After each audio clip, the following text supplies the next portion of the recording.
دعا کا معنی ہے کہ آپ نے کسی سے کچھ مانگنا ہے. اللہ تعالیٰ فرماتے ہیں نا کہ ادعونی، کہ تم مجھ سے دعا کیا کرو، استجب لکم، میں تمہاری دعا قبول کروں گا. اصل دعا کیفیت ہے. دعا کو وسیلے کے تحت مانگنا چاہیے. حوالے سے آپ کیا کہتے ہیں؟ ہمارے وہم ہے کہ جو ہمیں اللہ سے دور کرنے، دنیا والوں کے لیے ہمیں ریفرنس چاہیے ہوتے ہیں. ایسا ہی ہے. اور اللہ وہ ہستی ہے کہ جو آپ کے دل کے اندر رہے. رمضان میں ہم کیا ذکر و اذکار کر سکتے ہیں؟ تاریخ کا تعین کرنا یہ شرط ہے.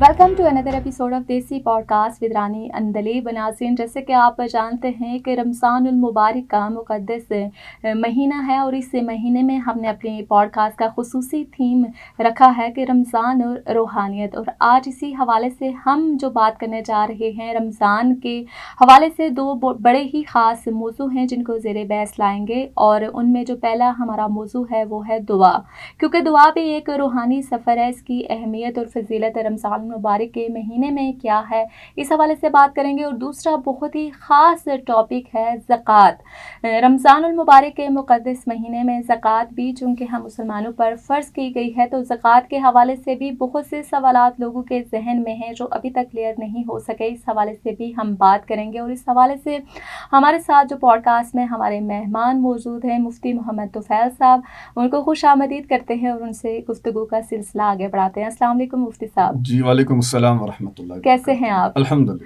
خوش آمدید آپ کو دوبارہ ایک دفعہ پھر اپنی سیریز میں. ہم آپ کو کہتے ہیں کیسا رمضان گزرا ہے آپ کا؟ الحمدللہ. ویسے اللہ پاک نے بڑا کرم کیا ہے کہ رمضان المبارک میں موسم بھی اچھا ہو گیا ہے، بارشیں ہو رہی ہیں. بالکل ایسے ہی. مفتی صاحب، آج ہم نے دو بڑے ہی اچھے خاص ٹاپک چوز کیے ہیں بات کرنے کے لیے، کہ جیسے کہ رمضان المبارک پورے عالم دین کے لیے بڑا ہی خاص مقام رکھتا ہے. اس دوران دعا کی بھی اہمیت بڑی بڑھ جاتی ہے. اس کا مقام رمضان المبارک میں کیا ہو جاتا ہے، کیونکہ دعا ایک روحانی سفر ہے، اور جب بھی ایک انسان پریشان ہوتا ہے تو دعا کے ذریعے اپنے اللہ سے اپنے دل کا حال بیان کرتا ہے. تو اس کے اوپر تھوڑی روشنی ڈال دیجیے. جی بسم اللہ الرحمن الرحیم. سب سے پہلے تو دعا کی اہمیت اس اعتبار سے کہ قرآن کے اندر اور احادیث مبارکہ میں دعا کرنے کے بارے میں بہت فضائل بھی ہیں اور ترغیبات بھی ہیں. یعنی انسانوں کو یہ کہا گیا کہ وہ دعاؤں کا اہتمام کیا کریں زیادہ سے زیادہ.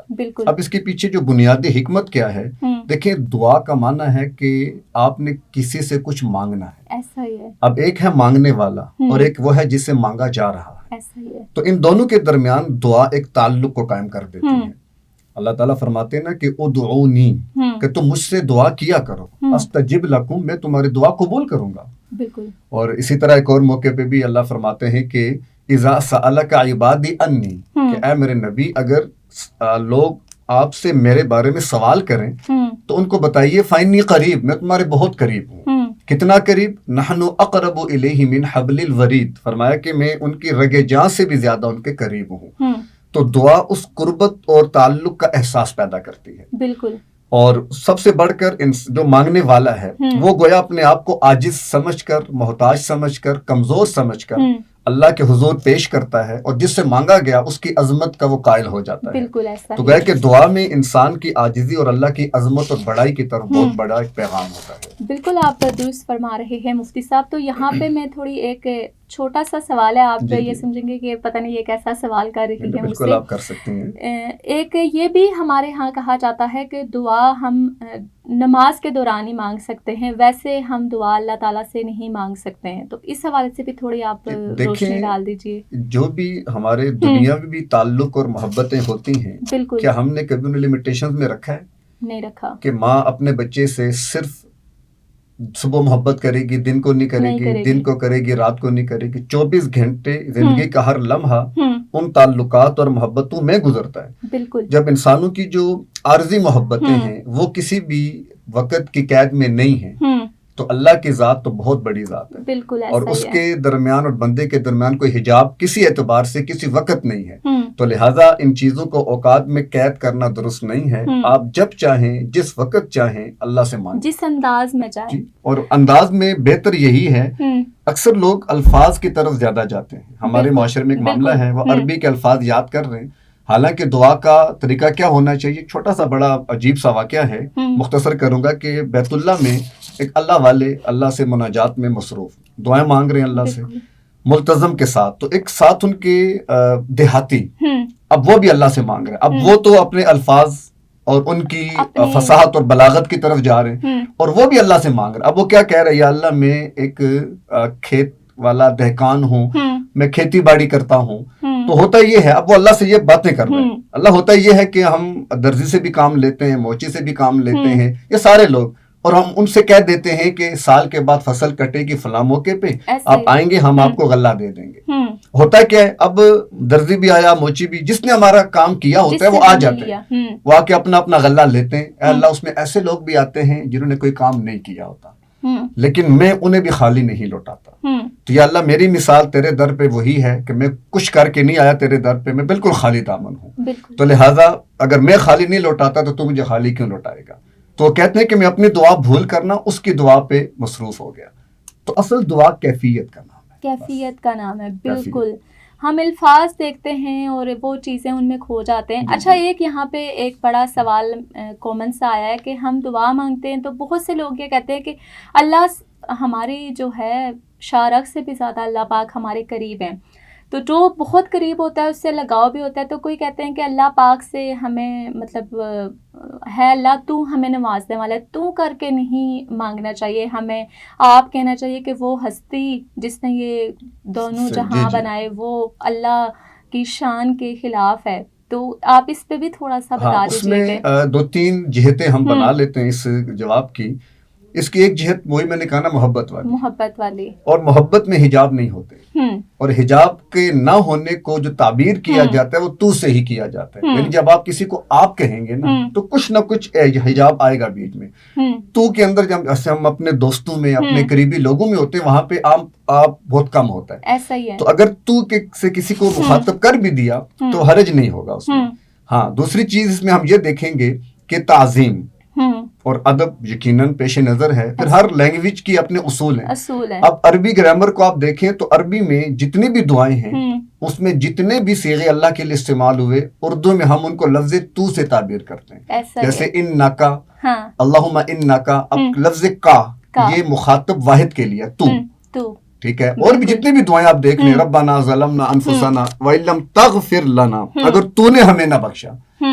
تو عربی گرامر میں جتنے بھی الفاظ دعا کے لیے آئے ہیں وہ سارے کے سارے ایسے ہیں جیسے اردو میں ہم تم کہتے ہیں، لیکن وہ عربی ہے. اگر ہم اردو لینگویج میں آئیں گے تو اردو میں چونکہ ادب کے لیے آپ اور ایسے لفظ کے جن میں ادب کا بھی رنگ موجود ہو تو بہتر ہے کہ وہ استعمال کریں. لیکن اگر کسی نے تو بھی کہہ دیا اس پر اعتراض نہیں بنتا. اور اللہ سے محبت انسان کا ایک پرسنل میٹر ہے. وہ جس انداز وہ موسیٰ علیہ السلام کا واقعہ کتنا مشہور ہے. ایک دیہاتی بیٹھا ہوا تھا، یا اللہ تو میرے پاس ہوتا، میں تیری جوئیں نکالتا، میں تیرے سر کی مالش کرتا. تو موسیٰ علیہ السلام نے غصہ کیا کہ تجھے کیا کہہ رہا ہے. تو اللہ نے موسیٰ علیہ السلام کو تنبیہ کی کہ وہ جس الفت اور محبت سے بات کر رہے ہیں نا اسے کرنے دو. بالکل ایسا ہی ہے. اچھا، یہاں پہ ایک اور چیز بھی آتی ہے، بڑے تضادات اس میں بھی ہیں اور مختلف اس میں پہلو اور مختلف فقہ کے اندر مختلف رائے دی جاتی ہے کہ دعا کو وسیلے کے تحت مانگنا چاہیے. ہمیں اللہ تعالیٰ سے ہم ڈائریکٹ نہیں مانگ سکتے. اس حوالے سے آپ کیا کہتے ہیں؟ نہیں، اس میں دونوں صورتیں آپ کر سکتے ہیں. ڈائریکٹ مانگیں تب بھی ٹھیک ہے، اور کسی کا وسیلہ بناتے ہیں تب بھی ٹھیک ہے، اس میں کوئی حرج نہیں ہے. مفتی صاحب، یہاں پہ وقت ہوا جاتا ہے ایک چھوٹی سی بریک کا. بریک کے بعد واپس آئیں گے تو جانیں گے اور پھر بڑھتے ہیں اپنے دوسرے ٹاپک زکوٰۃ کی طرف. ویلکم بیک ناظرین، آپ دیکھ رہے ہیں دیسی پوڈ کاسٹ میں رمضان کی اسپیشل سیریز، جس میں ہم مختلف رمضان کے موضوعات کو ڈسکس کریں گے اور مختلف پہلوؤں پہ روشنی ڈالیں گے جو ہمارے روزمرہ زندگی میں ہمارے ساتھ چل رہے ہوتے ہیں. تو اسی سلسلے میں بات جاری تھی مفتی صاحب کے دعا میں وسیلہ ہونا چاہیے نہیں ہونا چاہیے، کیونکہ بہت سے لوگ کہتے ہیں کہ ہم اتنے گنہگار ہیں، ہم نے یہ کیا ہے تو ہمیں فلانے بزرگ کا اللہ کو واسطہ دینا چاہیے، ہمیں اس ہستی کا واسطہ دینا چاہیے، اللہ نے جو پیغمبر اتارے ہیں دنیا میں ان کا وسیلہ دینا چاہیے اللہ کو کہ ان کے وسیلے سے اللہ ہماری سنے گا. تو کیا یہ درست ہے؟ اصل میں ہم نے بھی اللہ کو نا دنیاوی بادشاہوں پر قیاس کر لیا. جیسے ہمارے دنیا کے بڑے ہوتے ہیں، اللہ بھی شاید ویسا ہی ہے. اللہ ویسا نہیں ہے. دنیا والوں کے لیے ہمیں ریفرنس چاہیے ہوتے ہیں. ایسا ہی ہے.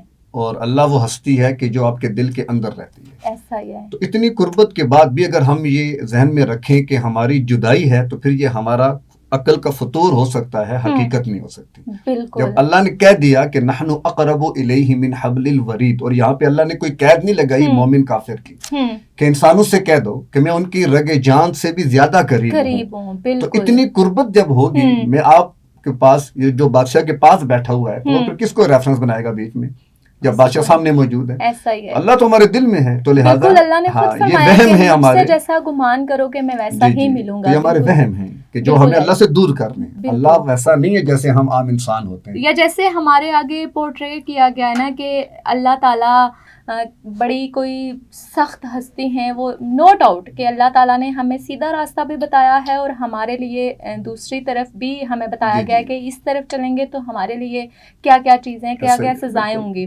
تو اللہ مہربان بہت ہے, رحیم ہے, اللہ کرم کرنے والا کریم ہے. اللہ پاک کی ذات جو ہے وہ بہت ہی شان والی ہے. تو مفتی صاحب یہ بھی بتا دیجئے کہ رمضان میں ہم کیا ذکر و اذکار کر سکتے ہیں, یا اپنی دعاؤں میں کون سے ہم تسبیحات کر سکتے ہیں, تھوڑا اس حوالے سے بھی بتا دیں. پھر ہم زکوٰۃ کی ترمذی شریف کی غالباً روایت ہے, اللہ کے نبی صلی اللہ علیہ وسلم نے فرمایا کہ رمضان میں نا 4 دعاؤں کا اہتمام کیا کرو, یا 4 چیزوں کا, آپ ان کو وظائف بھی کہہ سکتی ہیں, دعائیں بھی. پہلی چیز کلمہ طیبہ لا الہ الا اللہ, اس کی کثرت کیا کرو. بالکل. دوسری چیز استغفار, اس کی کثرت کیا کرو. تیسری چیز جنت کا طلب کرنا, یہ زیادہ کیا کرو. اور چوتھی چیز جہنم سے پناہ مانگنا. کہ ان 4 چیزوں کا نا زیادہ اہتمام کیا کرو.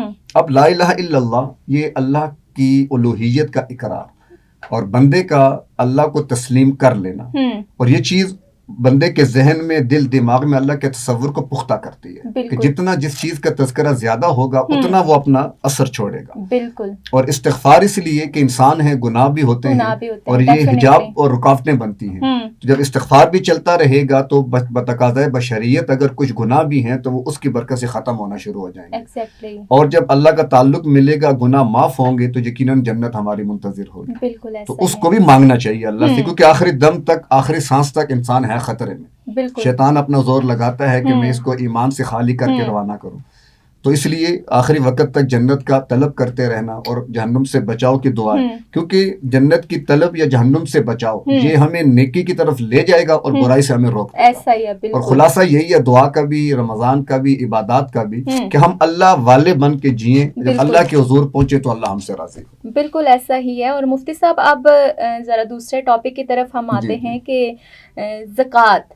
ذرا زکوٰۃ کی اہمیت کے اوپر آپ بات کر لیں, پھر سوالات کا بھی سلسلہ جاری کرتے ہیں. کہ رمضان المبارک کا مہینہ آتا ہے, ہم اپنی عبادات کرتے ہیں, تراویح پڑھتے ہیں, ہم اپنا مختلف فطرانہ دیتے ہیں. فطرانہ تو گو کہ ایک آسان چیز ہے, وہ کھجور کا, آٹے کا, جیسے آپ ذکر کر رہے تھے پروگرام سے پہلے, ہم آف دا کیمرہ یہ چیز ڈسکس کر رہے تھے, وہ دیتے ہیں. تو زکوٰۃ کا ابھی تک صحیح پہلو نا ہم لوگوں کو سمجھ نہیں آیا ہے. جی, اس میں سب سے بنیادی چیز تو زکوٰۃ جو ہے نا, یہ ارکان اسلام میں سے ایک اہم رکن ہے. یعنی شہادتین کے بعد نماز, اس کے بعد زکوٰۃ. جیسے نماز فرض ہے, زکوٰۃ بھی فرض ہے. بالکل. اب جتنی بھی عبادات ہیں اس کے لیے شریعت نے کرائٹیریا بھی دیا ہے, اصول دیے ہیں, کچھ شرائط ہیں جن کی بنیاد پر ان عبادات کو کریں گے تو وہ اللہ کے یہاں مقبول ہے. جیسے اب نماز ہے کہ اذا قمتم الی الصلاۃ فاغسلوا وجوہکم, قرآن میں ہے کہ جب تم نماز کا ارادہ کرو نا تو تم پاکی حاصل کر لو. ایسا ہی ہے. حالانکہ پاکی نماز سے باہر کی چیز ہے. نماز کے اندر اب ایسا نہیں ہوتا کہ ہم نیت باندھ کے پھر اپنا چہرہ دھوئیں گے یا اپنے ہاتھ پاؤں دھوئیں گے, ایسا نہیں ہوتا. وہ نماز سے پہلے ہے. تو اسی طرح جو زکوٰۃ ہے اس کی ادائیگی کی بھی کچھ شرائط ہیں. ہمارا معاشرے کا المیہ کیا ہے کہ پہلی اور بنیادی چیز کہ ہمیں دین کے مسائل کا علم نہیں ہے, اور کبھی ہم نے شاید کوشش بھی نہیں کی کہ ہم عبادات کو سیکھ کر کرنے کا مزاج بنائیں. کر تو رہے ہیں, کتنے لوگ ہم سے سوال کرتے ہیں کہ بھئی ہم رمضان کے پہلے ہفتے میں زکوٰۃ دیتے ہیں. اب پہلے ہفتے میں زکوٰۃ دینا, اس سے زکوٰۃ ادا نہیں ہوتی. اچھا. اس سے کیونکہ جب آپ کو پتہ ہی نہیں ہے کہ آپ کے ذمے کتنی, آپ نے جو زکوٰۃ دی ہے آپ کے ذمے کتنی فرض تھی, وہ کیسے پتہ چلے گا آپ کو؟ تو اس پر میں مختصر سی بات یہ کر لیتا ہوں کہ زکوٰۃ کی ادائیگی جیسے فرض ہے تو اسی طرح اس تاریخ کا تعین کرنا بھی فرض ہے کہ جس تاریخ میں آپ نے اپنی مالیت کا حساب کر کے یہ طے کرنا ہے کہ میرے ذمے کتنی فرض ہوئی ہے. بالکل. اس کے لیے خاص تاریخ کا ہونا شرط ہے. اگر آپ کی تاریخ متعین نہیں ہے تو آپ مرضی سے اور آگے پیچھے کر کے تاریخوں کا حساب کر رہے ہیں تو آپ کو پتہ کیسے چلے گا کہ فرض کتنی؟ کیونکہ مال پر جب سال گزر جائے گا تب زکوٰۃ فرض ہوتی ہے. اور سال کا تعلق تو متعین ہے نا، متعین ہے کہ اتنا سال، یہ تاریخوں کے ساتھ اس کا معاملہ جڑا ہوا ہے. تو اس لیے سننے والوں کو بھی میں یہی گزارش کروں گا کہ جو زکوٰۃ ادا کر رہے ہیں کہ سب سے پہلے وہ اپنی تاریخ کو متعین کریں. مثال کے طور پہ وہ یہ طے کر لیں ہم ہر سال یکم رمضان کو نا زکوٰۃ دیں گے. اب ہوگا کیا، اب ہر سال یکم رمضان کو وہ بیٹھیں گے اور بیٹھ کر اپنے نصاب کا حساب کریں گے اور اس میں پھر پتہ چل جائے گا کہ آج میرے پاس کیا ملکیت ہے، میں کتنی ملکیت میں رکھتا ہوں. اس حساب سے 2.5% الگ کر کے وہ زکوٰۃ ادا کرے گا تو ادا ہوگی. اندازے پر کرتا رہا معاملہ تو اس میں خطرہ ہے کہ وہ کامل ادائیگی نہیں ہو پائے گی. اچھا، تو یہ پہلا مسئلہ زکوٰۃ کے متعلقہ کہ تاریخ کا تعین کرنا یہ شرط ہے. بالکل. اب اس میں بھی 2 صورتیں ہوتی ہیں. پہلی صورت تو یہ ہے کہ کوئی بھی عاقل بالغ زندگی میں پہلی مرتبہ جب اتنے مال کا مالک بنا تھا جو نصاب کو پہنچتا ہے. ہم نصاب کا بار بار ذکر کر رہے ہیں، اس کو میں الگ سے آپ کو وضاحت کر دوں گا کہ نصاب سے مطلب یا اس سے مراد کیا ہے. تو پہلی مرتبہ جب وہ اتنے مال کا مالک بنا تھا کہ جو نصاب کو پہنچتا ہے تو وہی تاریخ آٹومیٹیکلی طے ہو جاتی ہے. بالکل. سپوز ایک آدمی، ایک خاتون کی شادی ہوئی، ان کو زیور ملا، ان کو سلامیاں ملی اور ان کے پاس آپ سمجھ لیں کہ 5 لاکھ روپے کا مال جمع ہو گیا اور وہ تاریخ تھی مثال کے طور پہ 10 جمادی الثانی. اب وہ 10 جمادی الثانی آٹومیٹیکلی طے ہو چکی ہے کہ یہ 10 جمادی الثانی کو صاحب نصاب ہو گئی تھی عورت. اب اسی وقت نہیں ادائیگی کرنی، اب اگلے سال 10 جمادی الثانی کو ہی وہ بیٹھ کر اپنا پھر حساب کرے گی. اگر تو اس کے پاس نصاب کے بقدر مال ہے تو اس حساب سے وہ زکوٰۃ دے دے گی، اگر نہیں ہوگا تو نہیں دے گی. اب پھر اگلا، یعنی یہ زندگی پوری کے لیے نا اس کا یہ طے ہو جائے گا. اور اگر ایسا نہیں ہوا، اور اکثر نہیں ہوتا کیونکہ مسائل کا ہمیں پتہ نہیں ہوتا، کسی کو معلوم ہی نہیں ہوتا میں کب مالک بناؤں، تو دوسرا آپشن یہ ہے کہ پھر وہ از خود طے کر لے اپنی مرضی سے کہ مثال اگر رمضان میں دینا چاہتے ہیں تو ٹھیک ہے جی 10 رمضان کو میں حساب کیا کروں گا. اب اس کا نیت اور ارادہ کر لینے سے اب 10 رمضان زندگی پوری کے لیے اس کا طے ہو چکا ہے. اب وہ ہر سال 10 رمضان کو اپنے مال کا حساب کرے اور اس کے بعد پھر بنتی ہے تو ادا کرے، نہیں بنتی تو اگلے 10 رمضان پہ چلا جائے. 10 رمضان سے پہلے جو ان آؤٹ ہوا اس سے کوئی فرق نہیں پڑتا. حتیٰ کہ بعض لوگ ایک اور بھی ان میں مسئلہ ہوتا ہے جی کہ ہم نے 10 دن پہلے ہماری رقم آئی تھی 10 لاکھ، 10 دن پہلے، اس پہ سال تو نہیں گزرا. تو یہ بھی ذہن میں رکھیں کہ ہر رقم پر سال گزرنا شرط نہیں ہے. اچھا جی، اگر 9 رمضان کو آپ کو 10 لاکھ ملا ہے 9 رمضان کو اور 10 کو آپ کی تاریخ ہے تو اب وہ 10 لاکھ اس میں ایڈ ہوگا. بالکل ایسا ہی ہے. اور مفتی صاحب بڑا اچھا فلسفہ آپ نے یہ زکوٰۃ کا بیان کیا ہے. تو اب میں دوسرا سوال جو آپ سے پوچھنا چاہوں گی کہ زکوٰۃ ہم جو ہے وہ دیتے ہیں اور زکوٰۃ کے مستحق افراد کو تلاش کرنا یا دینا یہ بھی ایک بڑا خاص سوال ہے. لیکن یہاں پہ ایک وقت ہو جاتا ہے چھوٹی سی بریک کا. اچھا مفتی صاحب، زکوٰۃ کے فلسفے کے اوپر تو آپ نے بات کی، تو نصاب کا جو آپ ذکر کر رہے ہیں اس کے اوپر بھی تھوڑی روشنی ڈال دیجئے، پھر ہم زکوٰۃ کے مستحقین جو ہیں ان کے حوالے سے بھی بات کر لیتے ہیں. جی، شریعت نے 4 قسم کے اموال میں زکوٰۃ فرض کی ہے، صرف 4 قسم کے. اچھا. ان میں نمبر 1 ہے سونا، وہ کسی بھی کنڈیشن میں ہو، خواہ وہ ڈھلی کی صورت میں ہے، زیورات کی صورت میں ہے، سکوں کی صورت میں ہے. سونا ہے تو آپ یعنی کہ آپ کے پاس ایک نصاب موجود ہے. بالکل. دوسری چیز ہے چاندی، وہ بھی کسی بھی صورت میں ہو، برتنوں کی صورت میں ہے، کسی بھی صورت میں ہے. نمبر 3 سامان تجارت. سامان تجارت سے مراد وہ سامان، وہ اشیاء کہ جن کو خریدتے وقت آپ کی یہ نیت تھی کہ ہم بیچیں گے، وہ مال تجارت بنتا ہے. اس میں بھی بہت سے لوگ پوچھتے رہتے ہیں، سمجھ نہیں آ رہی ہوتی کہ مال تجارت کیا ہوتا ہے. تو کوئی بھی چیز جو آپ کوئی بھی خرید رہے ہیں نا، آپ نے پلاٹ خریدا اس نیت سے کہ میں نے کل بیچنا ہے تو وہ مال تجارت ہے. آپ نے گاڑی خریدی، حتیٰ کہ موبائل، کوئی بھی چیز آپ نے خریدی، اگر خریدتے وقت نیت تھی کہ میں نے بیچنی ہے تو وہ مال تجارت ہوتا ہے. ٹھیک ہو گیا. چیز خریدی اپنے لیے، نیت کہیں بعد میں بنی بیچنے کی تو وہ مال تجارت میں نہیں بنتا. اور چوتھی چیز ہے کیش، نقدی. ٹھیک ہے. یہ 4 نصاب ہیں یا اموال ہیں. ان کے علاوہ کسی بھی مال کو، جیسے مثال کے طور پر گھر کی ضرورت سے زائد سامان ہے، اپنے استعمال کی چیزیں ہیں، استعمال کے کپڑے ہیں، آپ کے ذاتی 10 مکان ہیں، ذاتی 10 گاڑی ہیں، کسی پہ کوئی زکوٰۃ نہیں ہے. اچھا جب تک کہ وہ ان کیٹیگریز کے اندر نہیں آئے گی، نہیں فال سونے میں، کرتا. چاندی میں، مال تجارت میں اور نقدی یا کیش میں. ٹھیک ہو گیا. اب اس میں دوسری بات سمجھنے والی یہ ہے، اس پہ تو بہت زیادہ لوگ مسائل کا شکار. اکثر خواتین صاحب نصاب ہوتی ہیں، زکوٰۃ نہیں دے رہی. بالکل. اس مسئلے میں ان کو معاملہ معلوم نہیں ہوتا کہ اگر کسی کے پاس صرف ایک نصاب ہے 4 میں سے، مثال کے طور پر صرف سونا ہے، باقی 3 چیزیں نہیں ہیں، صرف سونا ہے، تو اس میں پھر اس میں زکوٰۃ کی فرضیت کے لیے 7.5 تولے ہونا شرط ہے. اگر صرف کیا ہے، سونا، باقی 3 چیزیں، آپ کے پاس 10 روپے بھی نہیں ہیں، صرف سونا ہے تب بھی، یعنی ایک نصاب، اور باقی جو 3 چیزیں ہیں، چاندی یہ 52.5 تولہ ہوگی تو فرض ہے، تو اس پر زکوٰۃ فرض ہے. اور مال تجارت، اس کی جو مالیت نکلی ہے وہ 52.5 تولہ چاندی کی مالیت کے برابر ہے تو پھر اس پہ زکوٰۃ فرض ہے. اور کیش اتنی پڑی ہوئی ہے کہ جو بنتی ہے قیمت 52.5 تولہ چاندی کی، یعنی اس وقت میرے خیال سے 1,78,79,000 روپیہ طے ہوا ہے 52.5 تولہ چاندی کی قیمت.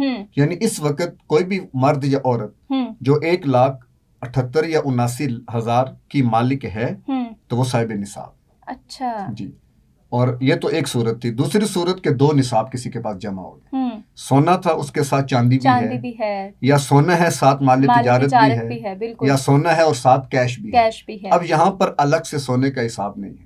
اب کیا کرنا ہے، اب اوورآل ان کی قیمت بنائی جائے گی کہ مثال کے طور پہ سونا 1 تولہ ہے، مثال دے رہا ہوں 2,80,000 کا ہے، اور آپ کے پاس 500 روپیہ پڑا ہوا ہے، تو اب آپ کتنی مالیت کے مالک ہیں؟ 2,80,500. اور نصاب کتنا تھا؟ 1,78,000.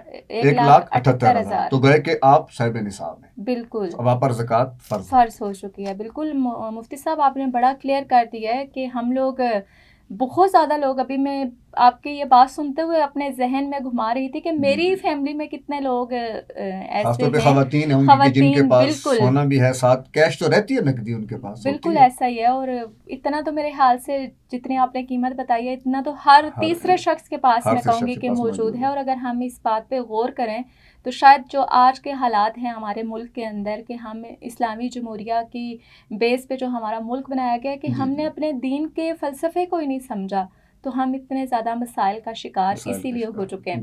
تو اب مستحق افراد کون کون سے ہوتے ہیں، اور ایک فیملی کے اندر آپ کن کن لوگوں کو زکوٰۃ دے سکتے ہیں؟ ہاں، اس میں جہاں تک تعلق استحقاق کا ہے، مستحقین کا، تو اس میں موٹی سی بات، اصولی بات یہ ہے کہ وہ فرد، مرد یا عورت، جس پر خود زکوٰۃ کی ادائیگی فرض نہیں ہے، وہ زکوٰۃ لے سکتا ہے، چاہے وہ باپ بیٹی کو بھی دے رہا ہے. ایک دوسرا آپشن ہے. صرف استحقاق کی بات کہ جیسے کسی آدمی پر وہ صاحب نصاب نہیں ہے تو وہ پھر شریعت کی نگاہ میں وہ فقیر کہلاتا ہے، لہذا وہ کوئی بھی ہے وہ زکوٰۃ لے سکتا ہے. کوئی بھی آپ کا رشتہ دار ہے. ہاں، اب رشتے آئیں تو وہاں پر 3 کیٹیگریز بنتی ہیں کہ جن کو آپ زکوٰۃ نہیں دے سکتے، کسی بھی صورت میں، کسی بھی زکوٰۃ دے ہی نہیں سکتے ان کو. ایک تو ہے اصول. اصول کا معنی ماں باپ، پھر آگے دادا دادی، نانا نانی، یہ ہمارے اصول ہیں. ہاں، اصول ہے. ٹھیک ہے. اور فروع کا معنی میرا بیٹا بیٹی، آگے پھر ان کی جو اولاد ہے، پوتے اور نواسیاں، یہ پورا ایک سسٹم ہے نا. بالکل. اوپر تک آپ نہیں دے سکتی، اور نیچے جائیں تو ادھر بھی نہیں دے سکتے. اور تیسرے نمبر پر میاں اور بیوی آپس میں ایک دوسرے کو نہیں ایکسچینج نہیں کر سکتے. باقی بہنوں کو، بھائیوں کو آپ زکوٰۃ دے سکتے ہیں. مطلب جو محرم رشتے ہیں آپ کے، ہم آسان زبان میں اگر اپنے ناظرین کو یہ سمجھانا چاہیں کہ محرم رشتے میں آپ نہ زکوٰۃ لے سکتے ہیں نہ زکوٰۃ دے سکتے ہیں، چاہے کچھ بھی کنڈیشن ہو. محرم میں اس کی قید نہیں آئے گی، کیونکہ آپ اپنی چچا کو دے سکتی ہیں. اچھا، ہاں، چچا محرم ہے، بالکل. آپ ماموں کو دے سکتی ہیں، اپنے بھائی کو دے سکتی ہیں. لیکن نانا نانی، دادا دادی، اصول سے مراد والدین اوپر تک چلے جائیں، اور فروع سے مراد اولاد نیچے تک چلے جائیں، ان کو نہیں دے سکتے. اور میاں بیوی آپس میں نہیں دے سکتے. باقی بھائی کو دے سکتا ہے، بھائی بہن کو دے سکتا ہے، بہن بھائی کو دے سکتی ہے، داماد سسر کو، ساس اپنے داماد کو دے سکتی ہے. اچھا، یہ چیزیں آج میری بھی کلیئر ہوئی ہیں، کیونکہ میرے بھی نالج میں بڑی ہی کم تھی کہ بہت سے لوگ نا اپنے بھائیوں کو، بہنوں کو نہیں دے رہے ہوتے کہ ہم بہن بھائی ہیں، زکوٰۃ نہیں لگتی ہے. حالانکہ ان کو دینے میں اجر زیادہ ہے، کیونکہ اپنے رشتہ داروں میں جب زکوٰۃ دیں گے اس میں آپ کو 2 اجر ملتے ہیں. ایک تو زکوٰۃ کی ادائیگی کا، اور دوسرا صلہ رحمی کا، قرابت داری کا. بالکل. تو یہ ڈبل اجر ہے اس کے اندر آپ کے لیے. بالکل صحیح کہا. اور اس کے ساتھ ساتھ زکوٰۃ دینے کا اب یہ تو فلسفہ ہمیں پورا سمجھ آ گیا کہ کیسے شروع ہوئی, کس طرح دینی ہے, نصاب کیا ہے, اور کن نصاب کے ہوتے ہوئے آپ زکوٰۃ دے سکتے ہیں. یہ نہیں کہ ہم کہیں کہ ہم بہت زیادہ مال و دولت ہو, 4 نصاب میں سے یہ بڑی اچھی چیزیں کلیئر ہوئی ہیں. تو زکوٰۃ دینے کا معاشرتی اور روحانی فائدہ کیا ہے؟ اس میں سب سے بہترین فائدہ وہ ہے ہمدردی. دیکھیں انسان سے ہے, بالکل. یہ جو نظام کائنات ہے نا, اس میں انسان سے ہے. میں آپ کا, آپ میری محتاج, اس پر اللہ نے سارا نظام رکھا ہوا ہے. ایسا ہی ہے. تو زکوٰۃ کا بنیادی فلسفہ کیا ہے کہ معاشرے کے اندر سے نا افراتفری ختم ہو, افراط اور تفریط ختم ہو, امتیاز ختم ہو, کہ ہر ایک کو اس کا حق مل جائے. غریب اتنا نہ پس جائے چکی میں کہ بیچارے کو زندہ رہنا مشکل ہو جائے اور کل پھر وہ کسی امیر کا گلا کاٹنے پر مجبور ہو جائے. تو شریعت نے پھر یہ زکوٰۃ کا ضابطہ دیا کہ یہ اغنیاء مالداروں سے لو اور غربا میں تقسیم کرو. بالکل. تو اس سے معاشرے کے اندر ایک اعتدال بھی قائم ہوگا, ایک توازن بھی قائم رہے گا. اور سب سے بڑھ کر زکوٰۃ کی ادائیگی سے زکوٰۃ دینے والے کا مال محفوظ. ایک بزرگ زکوٰۃ کے بہت اہتمام کرنے والے آرام کر رہے تھے, تو گھر سے آوازیں آئیں نا, جیسے کوئی تجوری کو توڑنے کی. آنکھ کھل گئی, کروٹ لے کے دیکھا تو 2 چور بیٹھے اور تجوری کو لگے ہوئے ہیں. تو انہوں نے بڑی اطمینان سے کہا کہ بات یہ ہے کہ اس کے اندر جو مال پڑا ہوا ہے بالکل ہے, اس کی میں نے زکوٰۃ دے دی ہے. تم 2 نہیں 200 بھی آ جاؤ گے نا تو 1 روپیہ نہیں چرا سکتے ہو, کہ اللہ کا بھی حکم ہے, اللہ کے نبی کا فرمان ہے کہ جس مال کی زکوٰۃ دے دی جائے نا وہ محفوظ ہو جاتا ہے. اور کروٹ لی اور سو گئے. ٹھیک ہو گیا.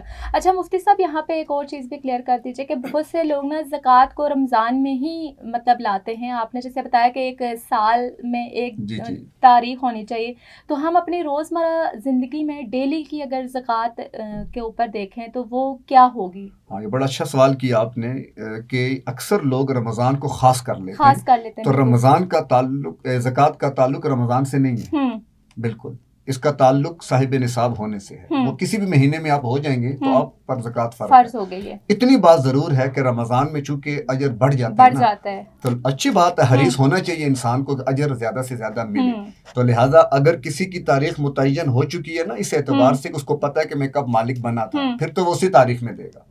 لیکن کسی کی متعین نہیں تھی اور وہ چاہتا ہے کہ میں رمضان میں دوں تو دے سکتا ہے. ٹھیک ہو گیا. اور جب حساب کر لے گا, میرے ذمے مثال کے طور پر 50,000 زکوٰۃ بنی ہے, تو اب یک مشت ادائیگی ضروری نہیں ہے, کر دے اچھی بات ہے, حکم ہے ادا ہو جائے گا. اگر وہ ہر مہینے 5,000 بھی دینا چاہتا ہے تو وہ دے سکتا ہے. ٹھیک ہو گیا. تھوڑی تھوڑی کر کے بھی دی جا سکتی ہے. ٹھیک ہو گیا. بہت شکریہ مفتی صاحب, آپ نے آج بہت سے پہلوؤں پہ روشنی ڈالی اور بہت اچھا لگا آپ سے گفتگو کر کے آج. اور ہم اجازت چاہیں گے اپنے ناظرین سے بھی, انشاءاللہ ملتے ہیں اگلی ایپیسوڈ میں ایک خاص ہی ٹاپک اور خاص ہی ڈسکشن کے ساتھ. ہمیں دیجیے اجازت. اللہ نگہبان.